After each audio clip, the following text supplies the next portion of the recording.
इसकी गर्मी ज्यादा बढ़ गई है। पकड़ो इसको। ए तू फिर से आ गई। ये तुम्हारे नशेड़ियों को काबू में रखो।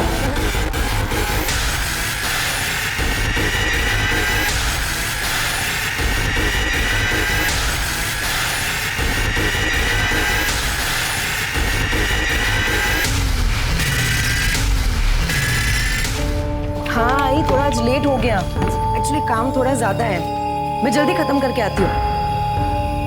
दिव्या बेटा 9 बजने आए हैं, अकेली कैसे आएगी तो? आई मैं आ जाऊंगी, लेकिन अभी आप ऐसे अगर फोन पे बात करती रही तो मैं और लेट हो जाऊंगी। अच्छा अच्छा।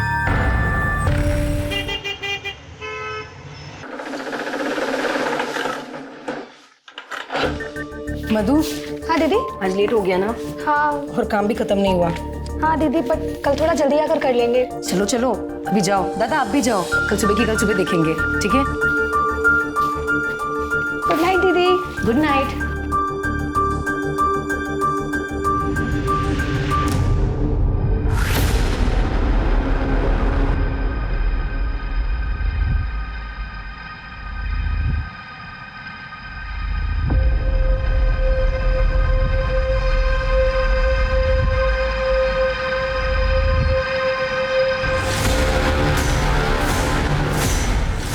हटो मेरे रास्ते से।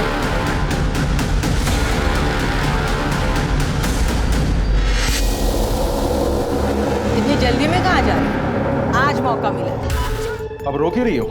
जब मैंने कहा था ये दुकान का तमाशा बंद करके इसकी शादी के लिए लड़का देखते हैं, जब तो माँ बेटी ने एक नहीं सुनी मेरी। अब नतीजा सामने है, भुगतो। सर, ये हॉस्पिटल है, आपका घर नहीं है। जब घर जाएंगे तभी कोसिएगा अपनी बेटी को। प्लीज आप उसे आराम करने दीजिए।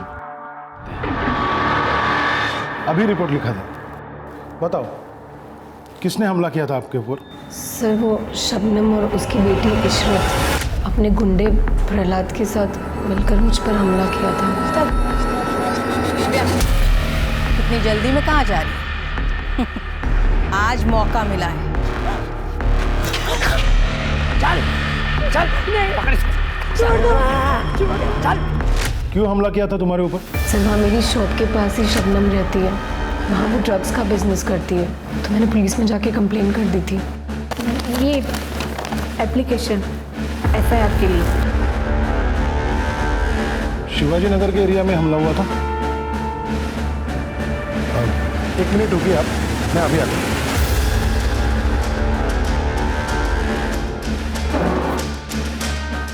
गिरफ्तार कर लो इसे। अरे ये क्या कर रहे हैं आप? मेरी बेटी को गिरफ्तार क्यों कर रहे हैं? उसने क्या किया है? हाँ?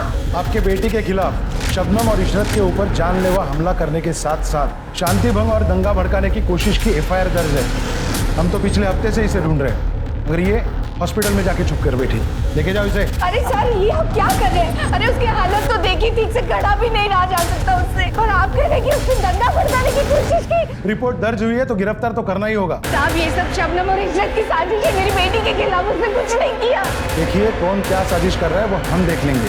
नहीं आप हट जाइए, आप लेके जाइए उसे। नहीं, मेरी बेटी को मत लेके जाइए, उसने कुछ नहीं किया।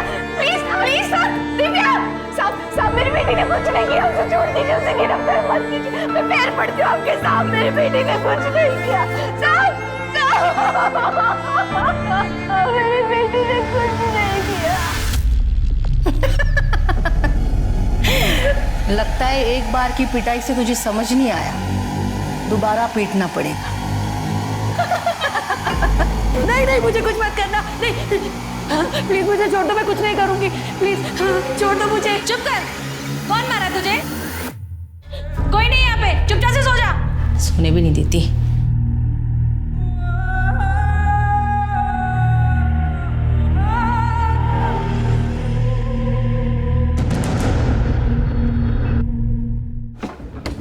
सर मैं जरा खाना खा रहा हूँ, बाद में आइए।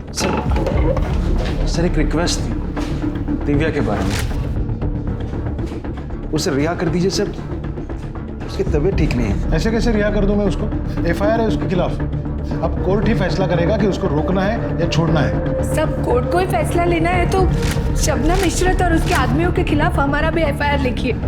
हमारी बेटी पे हमला करवाया उसने। चलो मान लिया, कर ली मैंने एफआईआर दर्ज, शबनम और उसकी बेटी को अरेस्ट भी करा लिया। अगर जब कोर्ट मुझसे पूछेगी तो क्या कहूंगा मैं? साहब रिहा कर दीजिए ना आप। ये रिवेंज पॉलिटिक्स मेरे यहाँ नहीं चलेगी। आप चले जाइए। साहब मेरी बेटी को बुखार है, उसकी तबीयत भी ठीक नहीं है। देखिए आप जाइए, खाना खाने दीजिए मुझे।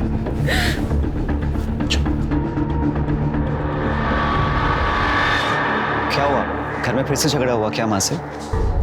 झगड़े तो ऐसे ही होते रहेंगे आलोक, जब तक हम लोग शादी नहीं कर लेते। फिर क्या बात है जो इतनी परेशान लग रही हो तुम्हें? कुछ नहीं हुआ। वो बताओ, तुम्हारा इंटरव्यू था ना जॉब के लिए, क्या हुआ उसका? वही जो हमेशा होता है, we will let you no.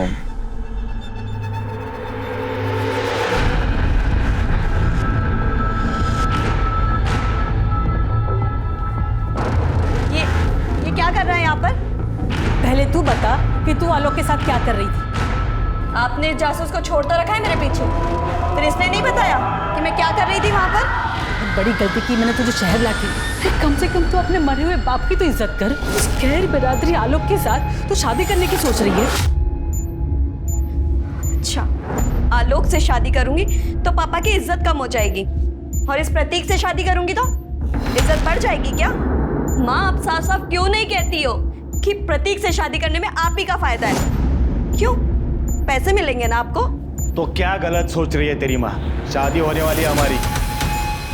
शादी के लिए मैंने नहीं बोला तुम्हें। कान खोल के सुन लेनी थी, तुझे प्रतीक से शादी करनी ही पड़ेगी, चाहे कुछ भी हो जाए।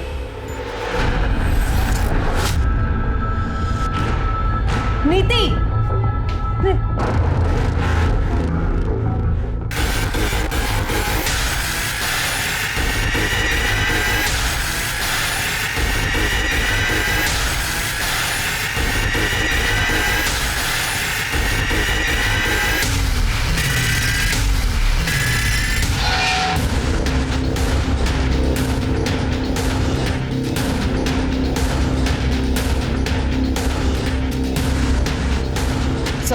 चलो हटो चलो। कोई आइडेंटिफिकेशन मार्क मिला? सर लड़की का फोन मिला, लेकिन चार्ज नहीं था तो चार्जिंग के लिए भेजा। सर आसपास पूछताछ की, लड़की को कोई जानता नहीं और ना ही किसी ने कुछ सस्पिशियस देखा है यहाँ। एम्बुलेंस को बुलाओ। सर मोबाइल फोन ऑन हो गया।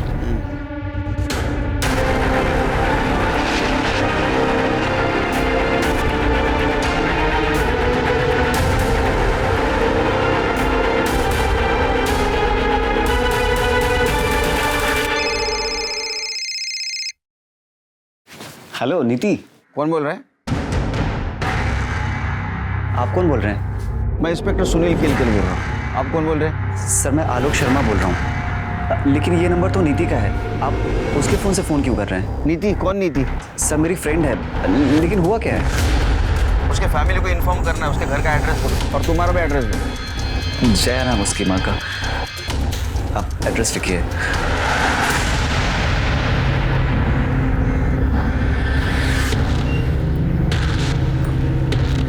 ईश्वर जी, पुलिस तो हमारी बात ही नहीं सुन रही है। सब अब आप ही कुछ कीजिए ना। सर आपके बारे में बहुत सुना है, आप कितने बड़े सोशल वर्कर हैं। हमारी बेटी को आपकी मदद की जरूरत है, उसकी हालत बहुत खराब। दिव्या आई।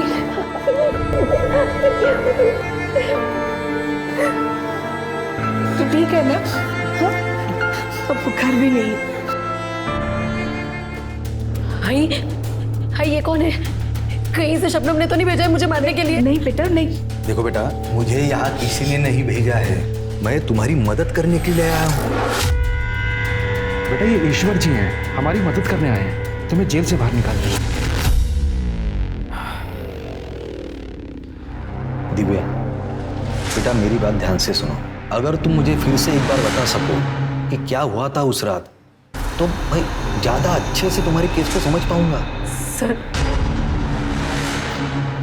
शिवाजी नगर में मेरी बुटीक है और वही मेरी दुकान के पास शबनम रहती है अपनी बेटी इशरत के साथ। इसी वो लोग ड्रग्स का बिजनेस करती है और उनके गुंडे आए दिन मेरे दुकान पर आए कस्टमर्स को छेड़ते रहते हैं। एक्सक्यूज मी, क्या आप विंटर कपड़े बनाती हैं? यस मैम, आइए। आप बोले तो थोड़ी गर्मी ट्रांसफर कर दूं आपके पास? अरे मैडम का काम गर्मी से नहीं चलेगा, गर्मी मिटाने वाले से चलेगा, और उसमें तो मैं एक्सपर्ट हूँ। अरे अरे अरे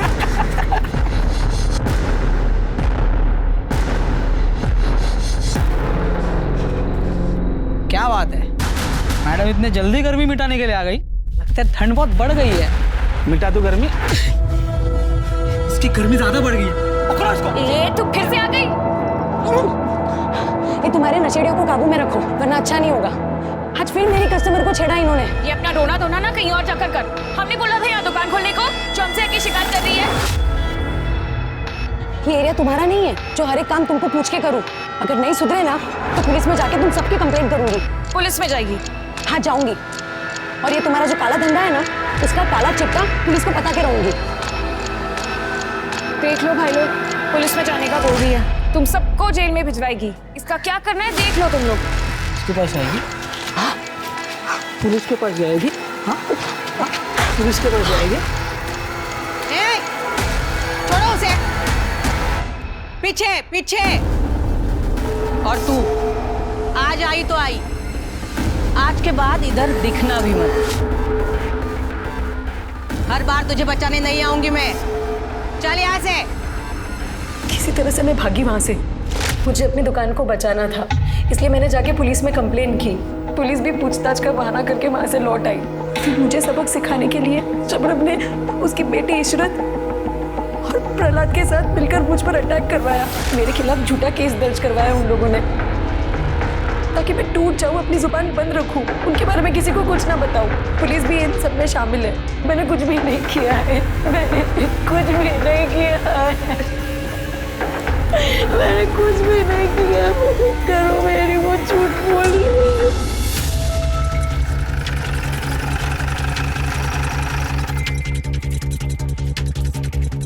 जय और उसकी बेटी नीति इसी घर में रहते हैं ना? जी साहब, क्या हुआ? घर में ताला लगा हुआ है, आप बता सकते हैं कहाँ गए होंगे? ठीक से तो याद नहीं है, लेकिन 3-4 दिन पहले दोपहर का टाइम था, तब जया को देखा था मैंने। ईश्वरचंद जी, हम हमारा काम पूरी ईमानदारी के साथ कर रहे हैं। अब दिव्या की फैमिली उसके लिए बेल नहीं करा पा रही, तो इसमें पुलिस की क्या गलती है? देखिए, आपको भी पता है कानून का अपना एक प्रोसीजर होता है, सब कुछ उसके अनुसार ही हो रहा है। अब इन लोगों ने दिव्या पर केस रजिस्टर कराया था, तो हमें तो उसे अरेस्ट करना ही होगा।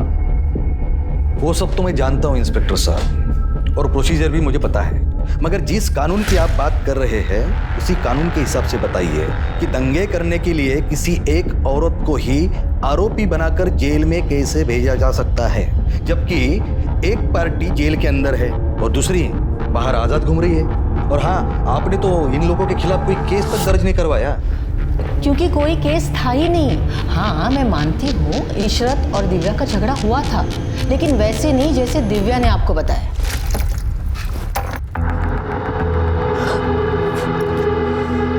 इशरत, दिखाई नहीं देता है अंधी कहीं की? अरे ऐसे कैसे बात कर रही है? गलती से गिर गया, देख नहीं पाई तुझे? तभी तो कह रही हूँ, अंधी हो गई है क्या? सारे कपड़े गंदे कर दिए मेरे। अरे ताई देखो ना कैसे बात कर रही है। ए, ज्यादा मत बोल, पानी ही गिरा है, सूख जाएगा, सूख जाए। सबसे तो बात ही करना बेकार है। जाहिल के जाहिल यहाँ पे सभी। जरा सा बंठन क्या लेती है, खुद को हमसे ऊपर समझने लगी है। किसी दिन अकल ठिकाने लगा दी जाएगी ना, उसी दिन सब सही हो जाएगा। क्या बोली रे तू? हाँ, तो अभी फिर कपड़े गंदे कर दिए। इशरत ने जब मुझे आके बताया तभी मैंने पुलिस में कंप्लेंट कर दी, और ये दिव्या गायब हो गई। और अचानक से 1 हफ्ते के बाद आकर उसने हमारे खिलाफ ही कंप्लेंट कर दी कि हमने उसे मारा है, उस पर रेप करवाने की कोशिश की है। रेप? आपको नहीं पता? ये देखिए, यही रिपोर्ट दर्ज कराने को कह रही थी। उनका कहना है कि पास में ही रहने वाले प्रहलाद और अनुज शबनम के लिए काम करते हैं, और शबनम के कहने पर ही उन दोनों ने उसी रात दिव्या पर रेप करने की कोशिश की थी। ताज्जुब की बात है कि इतनी बड़ी बात आपको नहीं पता। साहब, वो दिव्या बहुत चालू लड़की है। वो आपके सहारे हमें फंसाने की कोशिश कर रही है। दुश्मनी निकालनी है ना उसे हमसे। आपके साथ उनकी क्या दुश्मनी हो सकती है? 1 महीने पहले उसकी दुकान में चोरी हुई थी।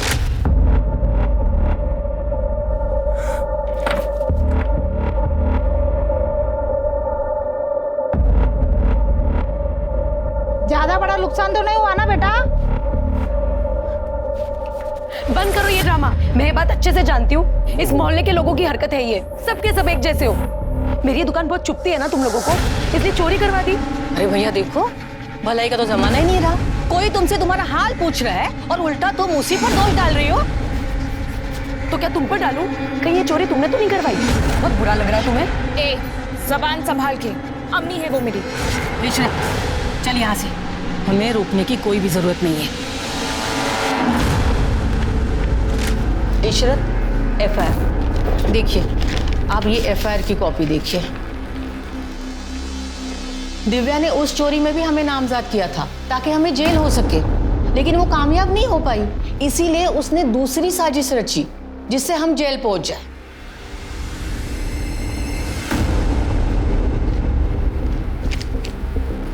साहब हम चलते हैं।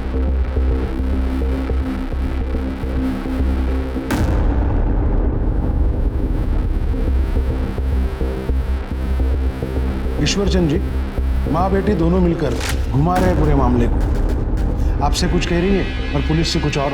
इंस्पेक्टर साहब, इस केस की सच्चाई जो भी हो, मगर एक सच्चाई जरूर है कि इस पूरे मामले में पुलिस ने एक तरफा कार्रवाई करके दिव्या को जेल भेजा है, जबकि उसकी हालत देखते हुए दिव्या को जेल में नहीं हॉस्पिटल में होना चाहिए था। मैं समझता हूँ, लेकिन सिस्टम ने मेरे हाथ बांध के रखे हैं। और ईश्वर जी, जेल के हॉस्पिटल में दिव्या का इलाज चल रहा है और दिन ब दिन उसकी हालत भी सुधर रही है। नहीं, जेल के हॉस्पिटल में नहीं, हम लोग दिव्या की बेल के लिए अप्लाई कर रहे हैं। पुलिस विरोध नहीं करेगी ऐसी मैं आपसे उम्मीद करता हूँ इंस्पेक्टर साहब। ठीक है, आप बेल के लिए अप्लाई कीजिए, पुलिस विरोध नहीं करेगी। जी शुक्रिया।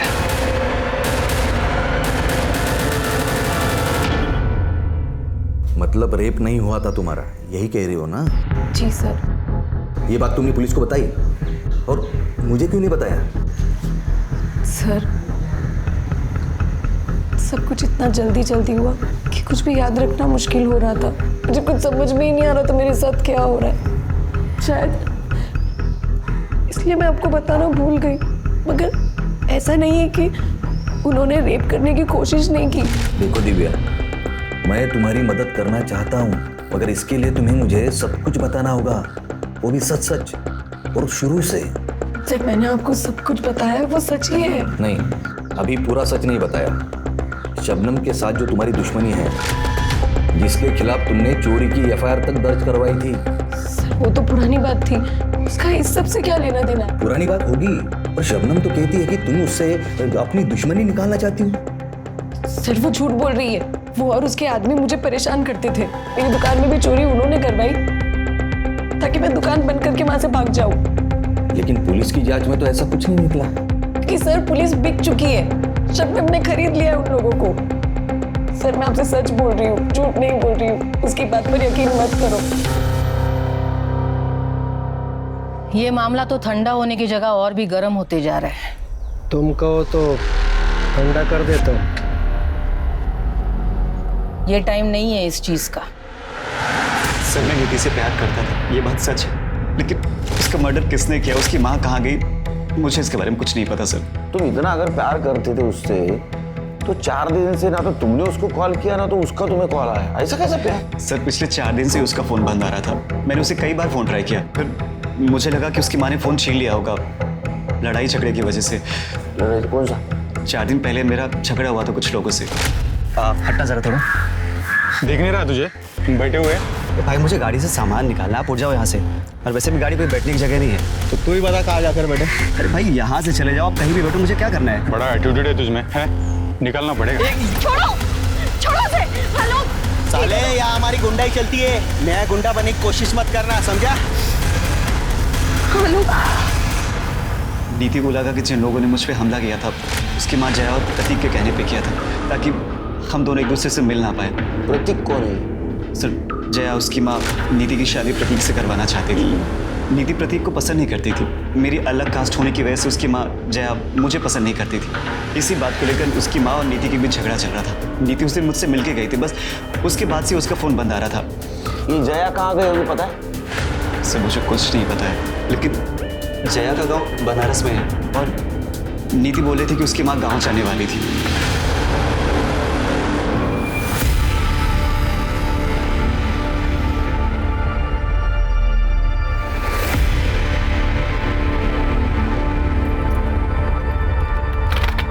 और पुलिस की क्या हाल है? परेशान होने वाली कोई बात नहीं है, सेटलमेंट हो रहा है धीरे धीरे।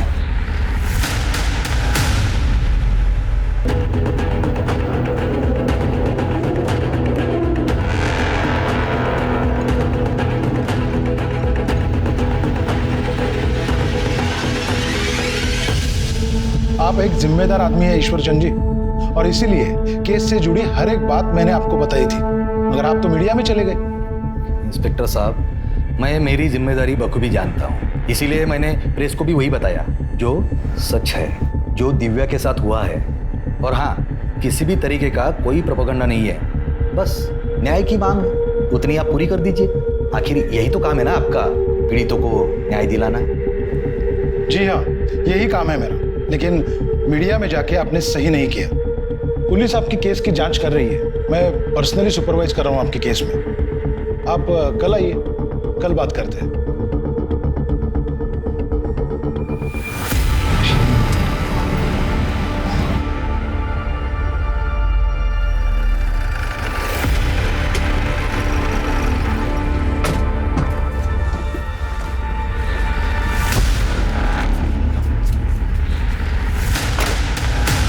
क्या सोचा था? तू मीडिया में जाएगी और हम जेल में सड़ते रहेंगे और तुम क्या करोगे? मजा मारोगे? हाँ? देखो, हमने पुलिस कंप्लेन की है, आप पीछे हटो। पुलिस कंप्लेन की है ना, यही सबसे बड़ी गलती की है।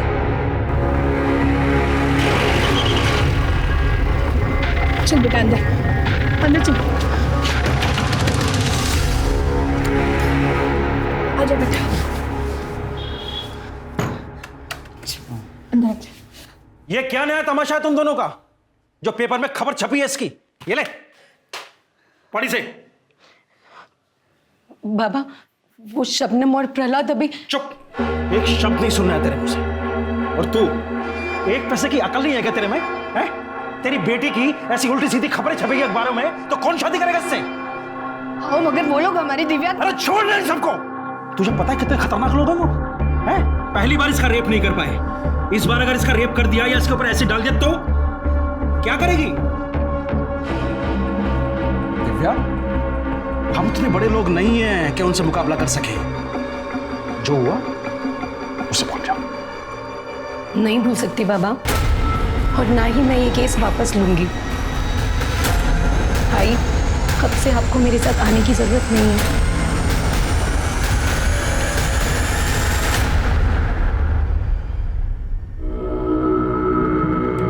मुझे सर से मिलना है। देखिए मैडम, थोड़ा वेट कीजिए, सर बिजी है, जैसे फ्री होते हैं मैं आपको बुला लेता हूँ।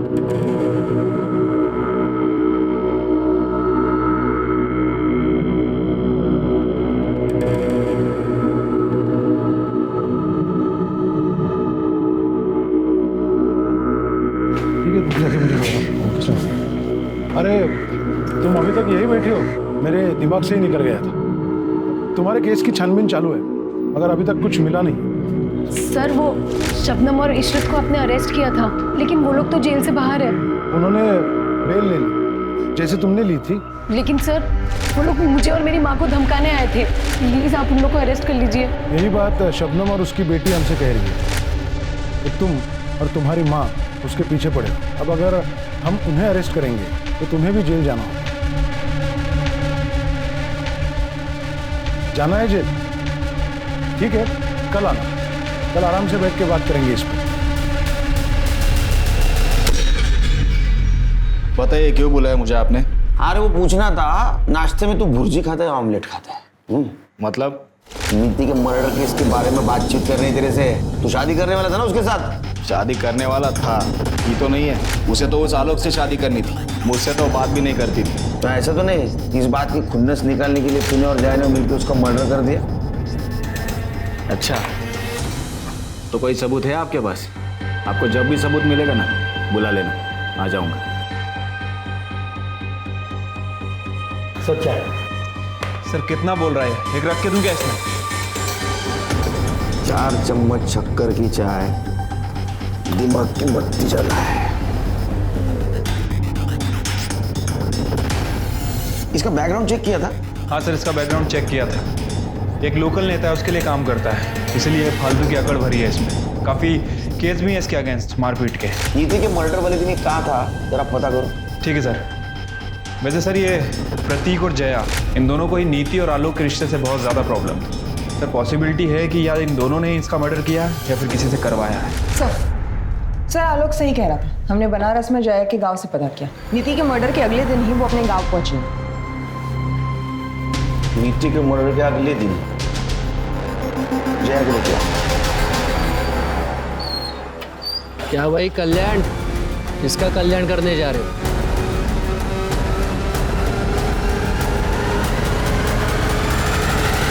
हाँ ठीक है, मैं बोलता हूँ बाद में। मैं करता हूँ तुम्हें बंद। सॉरी, मैं भूल ही गया था कि आप यहाँ बैठी हो। तुम्हारे केस में एक लीड मिली है।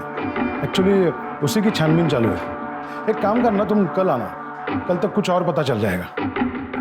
न्याय मिलने में देरी न्याय ना मिलने के बराबर है, और दिव्या के साथ भी ऐसा ही हो रहा था।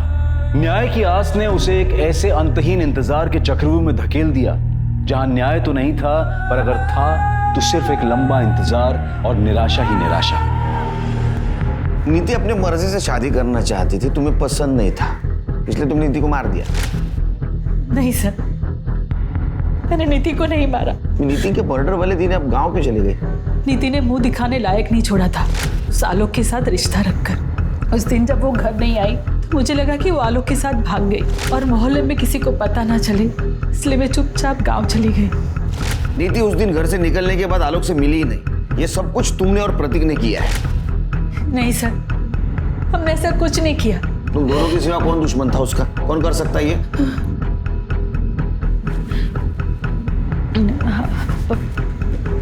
प्रहलाद।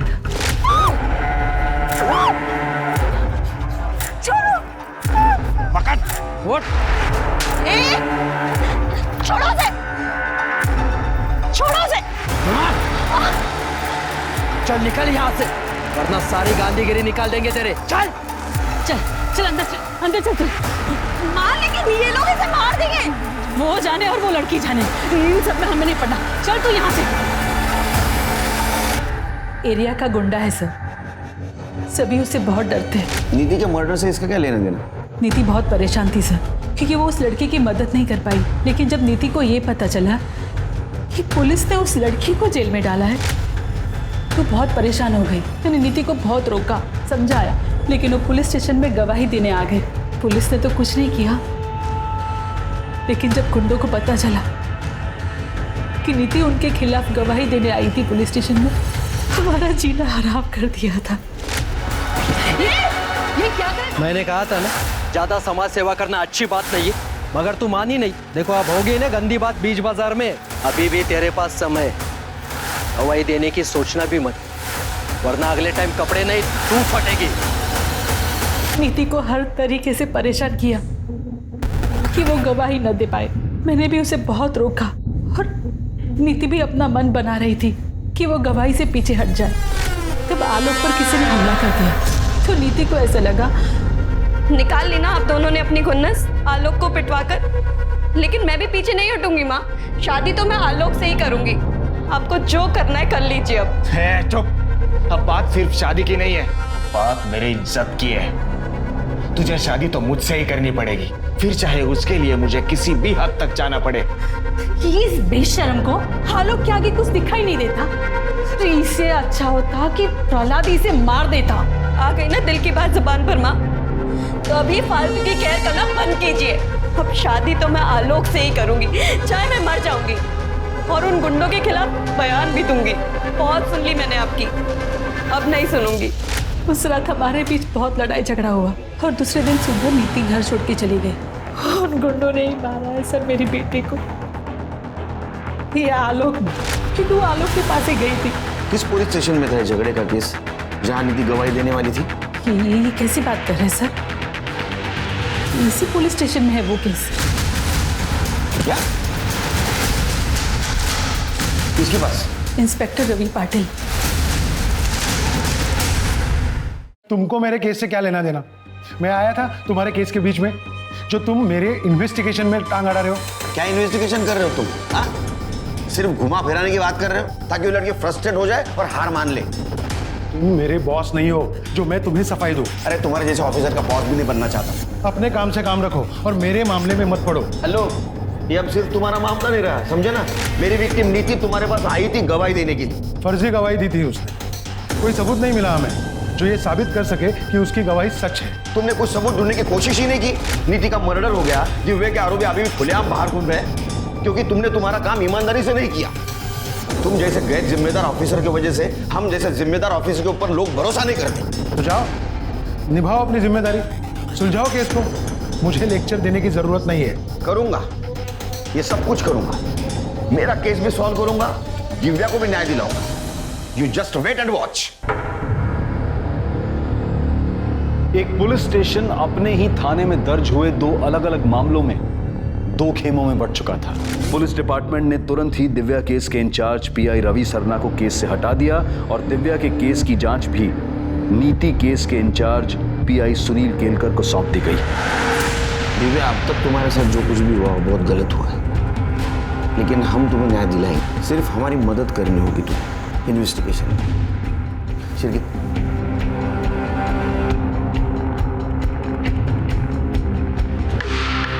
इसे जानती हो? नहीं सर, कौन है ये? ये लड़की तुम्हारे लिए गवाही देने वाली थी, लेकिन इसका मर्डर हुआ। और हमें ऐसा लगता है कि तुम्हारे केस से जुड़े होने के कारण उसका मर्डर। कैसे? इस लड़की का मर्डर हुआ है? मतलब आप हमें फिर भी केस लड़ने के लिए बोल रहे हैं? सर, बहुत खतरनाक लोग हैं वो। आप हर समय तो हमारे साथ रहेंगे नहीं हमें बचाने के लिए। जाने दीजिए सर, हमें कोई केस वेस नहीं लड़ना है। अरे नहीं, चिंता करने की बिल्कुल कुछ जरूरत नहीं। हाँ? अब ये केस मेरे पास है, इसे कुछ नहीं होने दूंगा। एक लंबी लड़ाई के बाद दिव्या को न्याय की उम्मीद दिखी थी, मगर किस्मत का खेल अभी खत्म नहीं हुआ था और इस बार किस्मत उसके साथ जो खेल खेलने वाली थी वो दिव्या पर बहुत भारी पड़ने वाला था। साहब, मेरी बेटी को मार डाला। मार डाला। गुंडे भेजे थे उसको मारने के लिए और पुलिस कुछ नहीं कर पाई। आपने बोला था ना मेरी बच्ची को कुछ नहीं होगा। ये रक्षा की मेरी बच्ची की आप लोगों ने। सर, दिव्या घर पे अकेली थी। उसकी माँ बाजार गई थी और उसके पापा काम से गए थे। दिव्या को इस हालत में उसके पापा ने सबसे पहले देखा जब वो दोपहर में खाना खाने आए थे। किसी पड़ोसी ने देखा है या किसी को आते हुए? नहीं सर, दोपहर का टाइम था तो सब लोग अपने अपने घर पे थे, तो कोई विटनेस नहीं है। घर का कोना कोना छानना, अड़ोस पड़ोसी से बात करो, और जिंदा थी उसको इंसाफ नहीं दिला पाए। कम से कम मरने के बाद तो उसको इंसाफ दिलाएंगे। क्या बोले साहब, इन नशोड़े ने जीना आराम कर दिया और वो दिव्या मैडम ने आवाज़ उठाई। क्या हुआ उसके साथ? हमें नहीं मरना ऐसी मौत।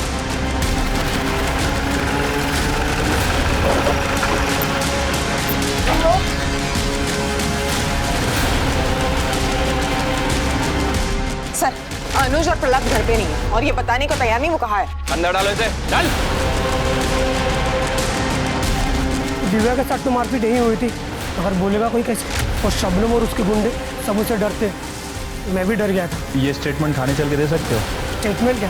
आप अगर सुरक्षा की गारंटी दो, मैं अपने घर का सीसीटीवी फुटेज आपको बता दूँ। Very good. पता कहाँ है अनुज, कहाँ है प्रहलाद? हमें कुछ नहीं पता, हम सच कह रहे हैं। अरे तो पहले ही बता देना ना, मार खाने की जरूरत नहीं थी ना। चलो बोलो। पूरे इलाके में मेरा ही माल बिकता था, किसी की औकात नहीं थी मुझसे उलझने की। लेकिन जब से उस दिव्या ने दुकान खोली थी ना, तब से उसने मुझसे उलझना चालू कर दिया। कभी घर में आके हंगामा करती थी तो कभी यहाँ पुलिस स्टेशन में आके कंप्लेन करती थी। तय सड़क पे उसके ऊपर हमला करवाया सबके सामने, बाद में रेप करवाने की कोशिश की। जब वो लड़की नहीं मानी, पीछे नहीं हटी, और तुम्हें जब पता चला कि नीति उसके साथ है, तो पहले नीति और बाद में दिव्या को रास्ते से हटा दिया। नहीं साहब, नीति और दिव्या के मर्डर में हम लोगों का कोई हाथ नहीं था। तुम्हारा हाथ कैसे नहीं? अगर नीति तुम्हारे खिलाफ गवाही देती तो तुम जेल जाती, और दिव्या अगर केस लड़ती तो भी तुम जेल जाती। तुम्हारा धंधा चौपट हो जाता, और तुम कह रहे हो तुम्हारा हाथ नहीं। हमारा ड्रग का धंधा अच्छा चल रहा था और ये दिव्या का मामला कुछ दिनों में ठंडा हो जाता था और बाद में वापस में मेरा धंधा शुरू कर सकती थी। तो फिर उन दोनों को मारकर हम लोग अपने ऊपर क्यों मुसीबत ले लेते? ये पुलिस वाला कौन? रवि पाटिल? हाँ साहब, रवि साहब को हफ्ता पहुंचता था हमारे पास से। ये प्रहलाद को कहाँ छुपाया? मुझे नहीं पता साहब, पिछले कुछ दिनों से ना फोन किया ना मैसेज। सर ये शबनम और इशरत तो अभी भी इस बात पे अड़े हुए हैं कि इस मर्डर से इन दोनों का कोई लेना देना नहीं है। और सर वो प्रहलाद, वो भी अभी तक गायब है। उसको ढूंढो, क्योंकि इस गुत्थी की गांठ वही है। सर, इस अनुज और प्रहलाद के बारे में एक न्यूज मिली है।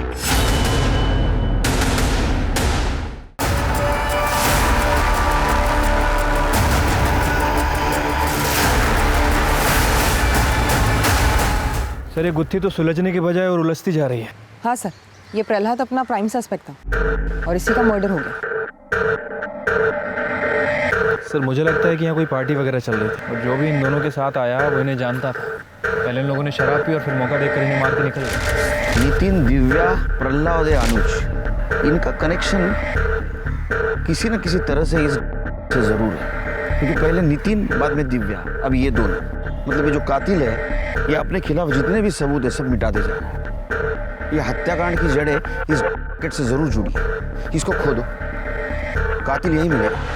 हाँ तो शबनम अभी ये बता कि वो तीसरा आदमी कौन है? जैसे प्रहलाद अपना दोस्त समझता था लेकिन वो उसका दुश्मन निकला। सब मुझे क्या पता, वो काम करता था मेरे लिए, मैं घरवाली नहीं थी उसकी। मैडम, प्रहलाद तो अपनी गैंग का बॉस था, उसे कौन मार सकता है? ये बात तो मुझे भी नहीं समझ में आ रही है। क्या पता साहब कौन दोस्त था प्रहलाद का। वैसे भी इस काम में कौन दोस्त कब दुश्मन बन जाए कुछ कह ही नहीं सकते। साहब, आप शबनम के ग्रुप के ज़्यादातर लोगों को पकड़ चुके हैं, पर अगर आप रैकेट पे ही नजरें जमाए रखोगे तो बाहर कैसे दिखेगा? साफ साफ बोल, कहना क्या चाहता है? कहना यही चाहता हूँ साहब, शबनम के सप्लायर को पकड़िए, क्योंकि वो बाहर रहकर भी उसके अंदर ही काम कर रहा है। कौन है शबनम का सप्लायर? साहब उसको मैं डायरेक्ट नहीं जानता था, एक आदमी था हम दोनों के बीच में। प्रहलाद? नहीं साहब, वो प्रहलाद नहीं था। फिर कौन था?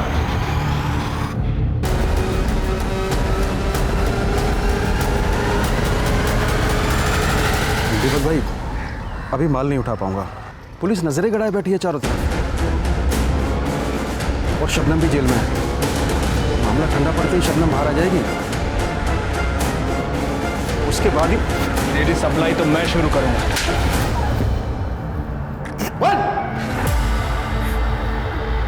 मुझे पीने की लत थी साहब, बाकी लोगों की तरह मैं भी शबनम से लेता था। क्या नल्ला माल है, करंट ही नहीं मारता। इससे बढ़िया माल तो दूसरी जगह मिलता है। कमीने, मेरे ठिये पर बैठकर मेरे ही माल की बुराई कर रहा है। तेरे को नहीं अच्छा लग रहा है ना तो जा कहीं और जाके मार। चल, खाली पीली कस्टमर्स मत बिगाड़ मेरे। यहाँ नाराज क्यों हो रही हो? आपा एकदम कड़क और सस्ता माल दिलवाऊंगा ना। एक आदमी को जानता हूँ मैं। आपा एक बार माल लेकर तो देखो, 2 पैसे तुम भी कमाओगी और इसी बहाने 2 पैसे मैं भी कमा। कल्याण के कहने पर मैंने माल मंगवाया दीपक से। माल में दम था और कल्याण मेरे लिए माल लाने लगा। सब कुछ ठीक चल रहा था साहब, जब तक दिव्या ने वो दुकान किराए पे नहीं ली थी। मैंने कई बहानों से उसकी दुकान बंद करवाने की कोशिश की, लेकिन उसने मेरी एक नहीं सुनी। उल्टा रोज कोई ना कोई समस्या खड़ी कर देती थी। वो खतरा हो गई थी धंधे के लिए, उसे सबक सिखाना जरूरी था। हमले के बाद हमें लगा कि जेल में जाके शांत हो जाएगी, लेकिन हमें पुलिस से ही पता चला नीति के बारे में। हमें नीति को गवाही देने से रोकना था। मोहल्ले के लोग भी हमारे डर से चुप थे और पुलिस भी हमारी जेब में थी, लेकिन वो समाज सेवक ईश्वर आ गया बीच में और सारा मामला उलझ गया। इंस्पेक्टर रवि को सस्पेंड करवा दिया गया। हम सब खतरे में थे, इसलिए हमने सोचा कि ना रहेगा बहस और ना बजेगी बांसुरी। दिव्या को मार के हमारे रास्ते का एक कांटा तो हमने हटा दिया था, पर हमें पता था कि प्रहलाद का पकड़ा जाना हमारे लिए खतरा था, मगर जिंदा नहीं, क्योंकि नीति और दिव्या के खून का इल्जाम उस पर डालना आसान था। पुलिस को एक बड़ी साजिश की तरफ धकेलने की कोशिश। और तुमने जो साजिश रची थी उसका पहिया घूमकर तुम्हारे पास ही आ गया दीपक के जरिए। अब सड़ो जेल में।